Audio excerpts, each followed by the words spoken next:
Allahu Akbar, Allahu Akbar, Allahu Akbar, walillahil hamd. Alhamdulillahi wassalatu wassalamu ala rasulillahi wa ala alihi wa sahbihi wa man tabi'ahum bi ihsanin ila yaumil qiyamati, amma ba'd.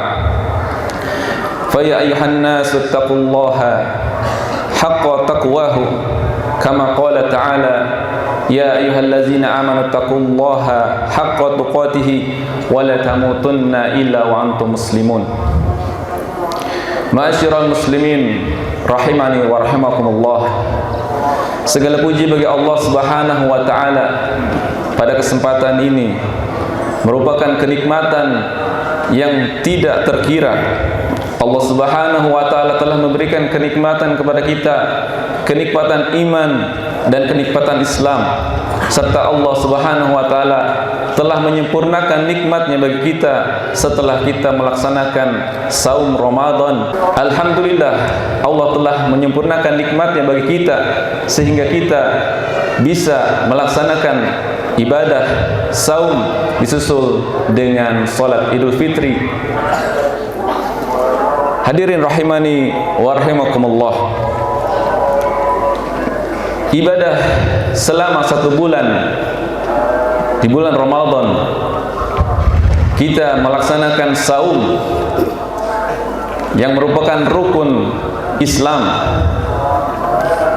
dan kita telah melaksanakan ibadah-ibadah lain seperti salat tarawih, membaca Al-Quran, tilawah, mentadaburi Al-Quran yang merupakan syafi'an li ashabi.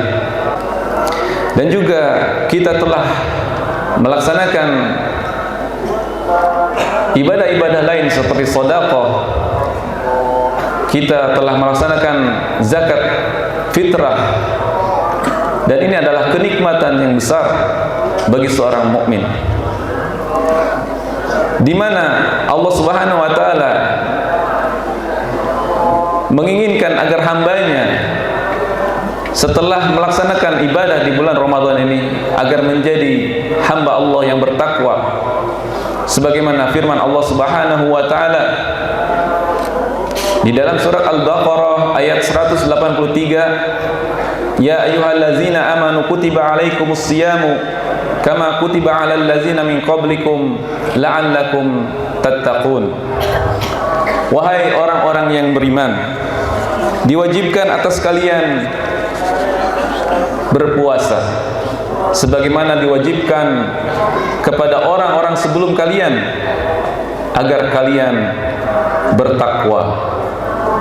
Ma'asyiral muslimin rahimakumullah.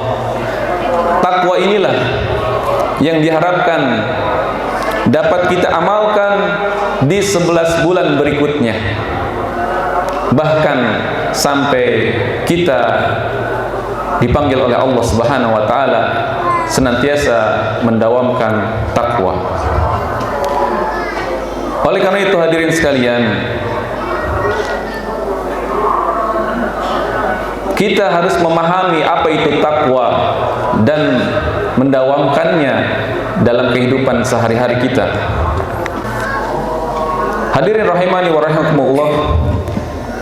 Dalam bahasa Arab, takwa berarti membuat batasan, membuat pembatas, membuat pelindung atau perisai atau benteng antara dirinya dengan sesuatu yang tidak disukainya. Ini makna takwa secara bahasa. Ketakwaan seorang berbeda-beda. Tentunya benteng-benteng juga berbeda-beda kekuatannya. Para ulama memaknai takwa dengan beragam. Di antaranya Syekhul Islam Ibn Taimiyah, bahwa yang dimaksud dengan takwa adalah melaksanakan apa yang Allah perintahkan dan meninggalkan apa yang Dia larang. Kemudian Imam Ibnul Qayyim rahimahullah, beliau menjelaskan tentang makna takwa, bahwa hakikat takwa adalah mengamalkan ketaatan kepada Allah atas dasar iman dan berharap pahala, baik dengan melaksanakan perintah maupun dengan meninggalkan larangan. Kemudian makna takwa yang paling bagus sebagaimana disampaikan oleh seorang tabi'in yang bernama Talq bin Habib. Beliau berkata, "Idza waqa'atil fitnatu fa'atfi'uha bittaqwa." Qal, "Ya Aba Ali, ma huwa taqwa?"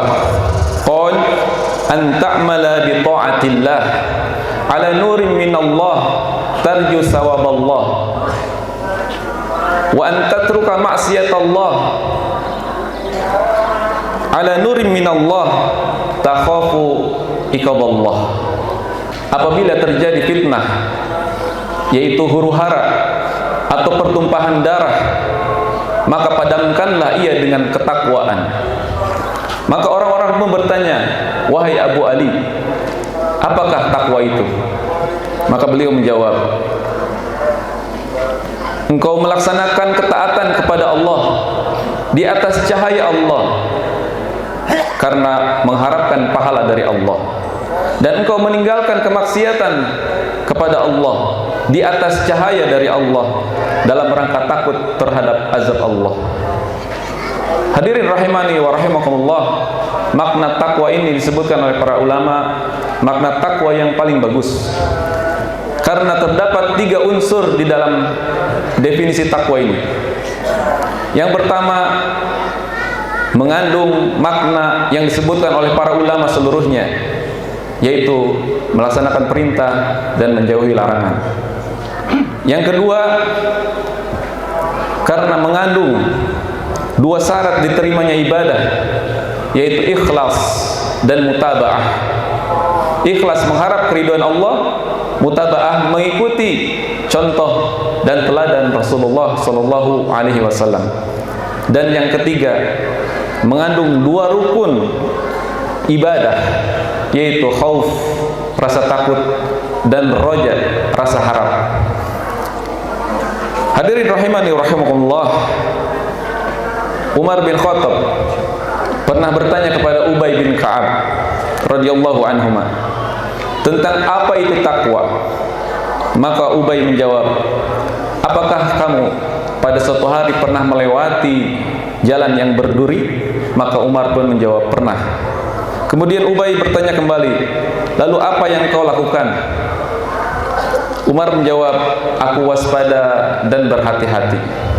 Ubay pun menjelaskan, itulah yang dimaksud dengan takwa. Hadirin rahimani wa rahimakumullah. Kemudian sahabat Nabi, seorang khalifah yang keempat, juga seorang menantu Nabi yang dinikahkan dengan Fatimah putri Nabi, yaitu Ali bin Abi Thalib. Beliau berkata tentang takwa, qal al-khawfu minal jalil wal amalu bitanzil wal qana'atu bil qalil wal isti'dadu li yaumir rahil. Kata Imam Ali bin Abi Thalib bahwa takwa adalah al-khawfu minal jalil, rasa takut terhadap Allah yang maha mulia. Rasa takut terhadap Allah yang maha mulia bukanlah takut seperti takut kita kepada makhluk atau takut kepada binatang buas. Takut kepada Allah berarti mendekat. Takut kepada Allah berarti takut akan ancaman dan azab Allah apabila melakukan kemaksiatan. Yang kedua, al-amalu bitanzil. Takwa itu adalah mengamalkan apa yang Allah turunkan berupa wahyu Al-Quran dan sunnah Nabi Muhammad SAW dalam hadis-hadis yang sahih. Yang ketiga, wal qana'atu bil qalil. Qana'ah, ridho dengan karunia yang Allah berikan walaupun sedikit. rizki yang telah Allah berikan kepada kita, kita qanaah, kita menerima dengan ridho apa yang telah Allah berikan kepada kita. Dan takwa itu adalah wal isti'dadu li yaumir rahil, mempersiapkan bekal untuk perjalanan yang panjang setelah kematian, yaitu perjalanan menuju negeri akhirat. Karena Allah Subhanahu wa taala berfirman, "Wa tazawwadu fa inna khairaz zadi taqwa." Berbekalah dengan ketakwaan, karena itu adalah sebaik-baiknya bekal. Hadirin rahimani wa rahimakumullah, kita simak apa yang disabdakan oleh Rasulullah sallallahu alaihi wasallam tentang takwa. Hal ini terdapat di dalam hadis Arba'in An-Nawawi yang ke-18.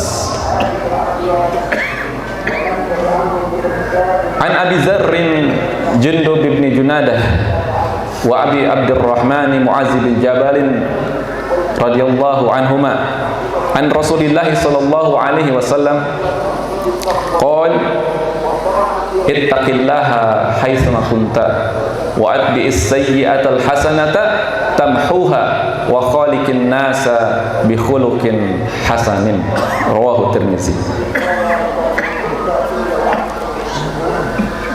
Dari Abu Dzar Jundub bin Junadah dan Abu Abdurrahman Mu'adz bin Jabal, semoga Allah meridhoi keduanya. Dari Rasulullah sallallahu alaihi wasallam, beliau bersabda, ittaqillaha haitsuma kunta. Bertakwalah kepada Allah di mana saja kamu berada. Wa sayyi'atal hasanata tamhuha. Ikutilah setiap perbuatan buruk kita dengan kebaikan, maka akan menghapuskan keburukan tersebut. Wa khaliqin nasa bi khuluqin hasanin. Dan bergaullah dengan sesama manusia dengan akhlak yang baik. Hadirin rahimani wa rahimakumullah, ini adalah wasiat Rasulullah SAW yang sangat agung. Yang pertama tadi adalah bertakwa kepada Allah di mana saja kita berada, mau di dalam keramaian, mau di dalam kesepian, dikala banyak orang maupun tidak ada orang, maka ketakwaan harus senantiasa ada dalam diri kita. Wa atbi'is sayyi'atal hasanata tamhuha. Di mana ada manusia yang tidak pernah berbuat salah. Setiap manusia tentunya pernah berbuat dosa dan kesalahan, tetapi sebaik-baiknya orang yang berbuat kesalahan adalah yang senantiasa beristighfar kepada Allah, bertaubat kepada Allah Subhanahu wa taala, dan melakukan amal soleh untuk menghapuskan kesalahan tersebut. Contohnya, seorang yang telah berbuat maksiat kepada Allah, dia istighfar, dia bertobat, tidak mengulanginya lagi, kemudian dia bersedekah. Dengan sedekahnya itu maka akan menghapuskan dosa-dosanya. Wa khaliqin nasa bi khuluqin hasan. Dan bergaulah dengan manusia dengan akhlak yang baik. Bergaul dengan berbagai suku, berbagai daerah, bahkan jika ada tetangga kita yang non-muslim, kita tidak boleh mengganggunya, karena itu tetap sebagai tetangga kita. Maka bergaul dengan manusia itu dengan siapa saja. Ketika mereka belum baik, maka ajaklah mereka kepada kebaikan. Ketika kita tidak mampu mengajak mereka kepada kebaikan, maka minimal mendoakan mereka agar mendapatkan hidayah Allah Subhanahu wa taala. Ketika kita sudah mengajaknya atau kita membiarkannya, bahkan dia mengganggu kita, maka bersabarlah atas gangguan tersebut dan tidak membalasnya dengan keburukan lagi. Inilah adab terhadap sesama manusia. Hadirin rahimani wa rahimakumullah. Rasulullah sallallahu alaihi wasallam pernah berwasiat dengan wasiat yang sangat membuat hati ini luluh, kata para sahabat, dan mencucurkan air mata, seakan-akan merupakan wasiat Rasulullah yang terakhir. Apa kata Rasulullah SAW wasiat tersebut? Rasulullah berwasiat, usikum bitaqwallahi azza wa jalla was-sam'i wat-ta'ah wa in ta'ammara 'alaikum 'abdun. Aku wasiatkan kepada kalian, bertakwalah kepada Allah, dengar dan taatlah kepada pemimpin,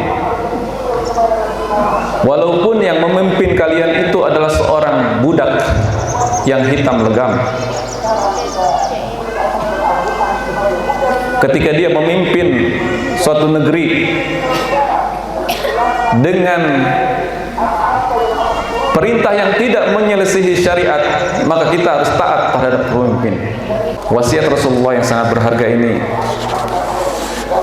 kalau dijalankan di negeri kita, insya Allah tidak akan terjadi kerusuhan dan keributan. Ketahuilah bahwa kehidupan kita ini penuh dengan problematika. Kehidupan kita ini penuh dengan masalah. Rumah tangga tidak selamanya lancar, tetapi ada kesedihan, ada kebahagiaan, ada kesulitan, ada kemudahan. Demikianlah hidup kita, akan terus ada problematika. Semakin sulit hidup kita, maka Allah Subhanahu wa taala memberikan solusi.